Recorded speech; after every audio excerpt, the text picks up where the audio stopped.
sih? Kamu merasa sakit perut yang gak kunjung sembuh, bolak-balik ke toilet, dan berat badan turun tanpa alasan jelas. Bisa jadi itu bukan cuman gangguan pencernaan biasa. Ada satu kondisi yang sering disalahpahami, yaitu Inflammatory Bowel Disease, atau disingkat IBD. Penyakit ini bukan cuma bikin perut nggak nyaman, tapi bisa mempengaruhi kualitas hidup seseorang secara besar-besaran. Kalau dulu IBD lebih banyak ditemukan di negara-negara barat seperti Amerika Serikat, Inggris, atau Kanada. Sekarang penyakit ini mulai banyak muncul di Asia, termasuk Indonesia. Para ahli memperkirakan peningkatan kasus ini terjadi karena perubahan gaya hidup, pola makan yang makin tinggi lemak dan rendah serat, serta meningkatnya stres di kehidupan modern. IBD biasanya mulai muncul di usia produktif, sekitar 15-35 tahun, tapi juga bisa terjadi di anak-anak atau usia lanjut. Dan, walaupun pria dan wanita sama-sama beresiko, beberapa penelitian menunjukkan Crohn's disease sedikit lebih sering ditemukan pada wanita. Secara sederhana, IBD adalah penyakit radang kronis pada saluran pencernaan. Jadi, sistem imun tubuh kita yang seharusnya melindungi malah menyerang jaringan usus sendiri. Akibatnya, terjadi peradangan yang berlangsung lama, bisa kambuh-kambuhan, bahkan sampai merusak jaringan usus. Ada dua jenis utama IBD yang paling dikenal. Yang pertama ada Crohn's disease dan yang kedua ada ulcerative colitis. Sekilas keduanya mirip, tapi secara medis punya perbedaan yang cukup signifikan. Pada Crohn's disease, peradangan bisa muncul di mana saja, dari mulut sampai anus, tapi paling sering menyerang bagian ujung usus halus, yang disebut ileum terminalis, dan bagian awal dari usus besar. Inflamasi pada Crohn bersifat transmural, artinya menembus seluruh lapisan dinding usus, dari lapisan paling dalam sampai luar. Akibatnya, luka bisa muncul secara tidak merata.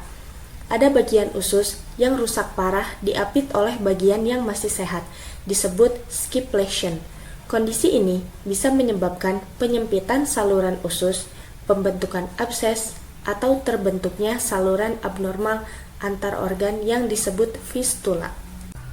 Sementara pada ulcerative colitis, peradangan hanya terjadi di usus besar, mulai dari rektum hingga kolon. Bedanya, peradangan di sini bersifat kontinu, menyebar merata tanpa bagian yang sehat di antaranya dan hanya terjadi di lapisan paling dalam usus, yaitu mukosa. Pada tahap berat, bisa terbentuk luka dangkal atau ulkus yang membuat pasien kehilangan banyak darah. Singkatnya, Crohn itu lebih menyebar bisa di mana saja dan lebih dalam, sedangkan ulcerative colitis lebih terbatas di kolon, tapi bisa menyebabkan pendarahan hebat. Penyebab pasti IBD belum diketahui secara jelas, tapi para ilmuwan sepakat bahwa penyakit ini disebabkan oleh kombinasi faktor genetik, imunologis, dan lingkungan. Dari sisi genetik, seseorang yang punya keluarga dengan riwayat IBD memiliki resiko lebih tinggi mengalami penyakit ini. Selanjutnya, mutasi pada gen NOD2 ditemukan pada banyak pasien Crohn's disease. Gen ini sebenarnya berfungsi mengenali bakteri di usus dan mengatur respon imun. Tapi, kalau gen ini rusak, tubuh bisa salah mengenali bakteri normal sebagai ancaman. Dari sisi sistem imun, tubuh penderita IBD cenderung terlalu reaktif terhadap bakteri usus yang sebenarnya tidak berbahaya. Sistem imun melepaskan zat-zat peradangan seperti tumor nekrosis faktor alfa, interleukin 1, dan interleukin 6. Zat-zat ini membuat dinding usus jadi bengkak, kemerahan, dan penuh luka. Lalu, faktor lingkungan juga berpengaruh besar.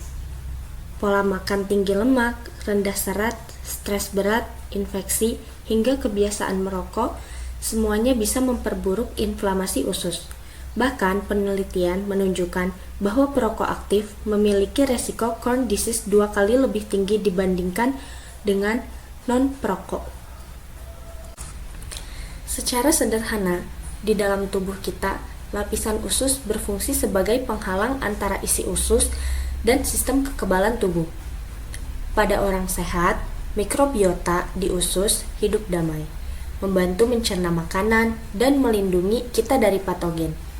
Tapi, pada penderita IBD, keseimbangan ini terganggu, kondisi yang disebut dysbiosis. Dysbiosis membuat sel imun seperti T helper cell jadi terlalu aktif. Mereka mulai menyerang sel-sel mukosa dan memicu pelepasan berbagai mediator peradangan. Peradangan kronis ini membuat dinding usus rusak, sirkulasi darah meningkat, dan timbul rasa nyeri. Jika berlangsung lama, terbentuklah luka atau ulkus yang menyebabkan pendarahan dan gangguan penyerapan nutrisi. Gejala IBD bisa berbeda-beda tergantung jenisnya, tapi secara umum meliputi nyeri perut yang datang dan pergi, diare kronis kadang disertai darah atau lendir, berat badan menurun tanpa sebab jelas, kelelahan berlebih dan kurang energi, hilangnya nafsu makan, demam ringan hingga anemia akibat pendarahan. Selain itu, beberapa pasien juga mengalami gejala di luar saluran cerna seperti nyeri sendi, ruam kulit, luka di mulut, atau radang mata. Jadi, penyakit ini memang bisa mempengaruhi seluruh tubuh. Untuk mendiagnosis IBD, dokter tidak bisa hanya mengandalkan gejala. Diperlukan pemeriksaan laboratorium dan pencitraan untuk memastikan adanya inflamasi. Tes darah biasanya dilakukan untuk melihat kadar hemoglobin dan tanda peradangan seperti C-reaktif protein atau bisa disingkat CRP. Tes fases seperti calprotectin fekal juga bisa membantu menilai tingkat inflamasi di usus. Prosedur utama untuk diagnosis adalah kolonoskopi. Melalui kamera kecil, dokter bisa melihat langsung permukaan dinding usus dan mengambil sampel jaringan untuk biopsi. Kadang juga digunakan CT scan atau MRI untuk memetakan seberapa luas peradangannya. Sampai saat ini, belum ada obat yang benar-benar menyembuhkan IBD. Tapi, kabar baiknya, peradangan bisa dikendalikan sehingga pasien tetap bisa hidup normal. Tujuan utama terapi adalah menghentikan peradangan dan mencegah kekambuhan. Beberapa jenis obat yang digunakan meliputi aminosalisilat seperti mesalazin atau sulfasalazin yang bekerja mengurangi peradangan ringan di dinding usus, kortikosteroid, imunosupresan, terapi biologik, dan terapi modern seperti JAK inhibitor. Selain obat, beberapa pasien juga butuh terapi nutrisi, probiotik, atau bahkan operasi jika terjadi komplikasi seperti penyempitan usus atau pendarahan hebat. Nutrisi berperan besar dalam pengendalian IBD. Saat gejala kambuh, disarankan mengonsumsi makanan yang mudah dicerna, rendah lemak, dan rendah serat kasar. Hindari makanan pedas, gorengan, dan produk susu jika menyebabkan perut kembung. Minum air cukup dan kalau memungkinkan, makan dalam porsi kecil tapi sering. Selain itu, manajemen stres juga penting karena stres terbukti bisa memicu flare up pada banyak pasien. Olahraga ringan, meditasi, dan tidur cukup bisa membantu menjaga keseimbangan tubuh. Kalau tidak dikendalikan, IBD bisa menyebabkan komplikasi serius seperti penyempitan usus, pendarahan, fistula, bahkan meningkatkan risiko kanker kolorektal. IBD bukan akhir dari segalanya. Dengan pengetahuan, kesabaran, dan dukungan orang-orang terdekat, hidup tetap bisa berjalan dengan bahagia dan penuh makna.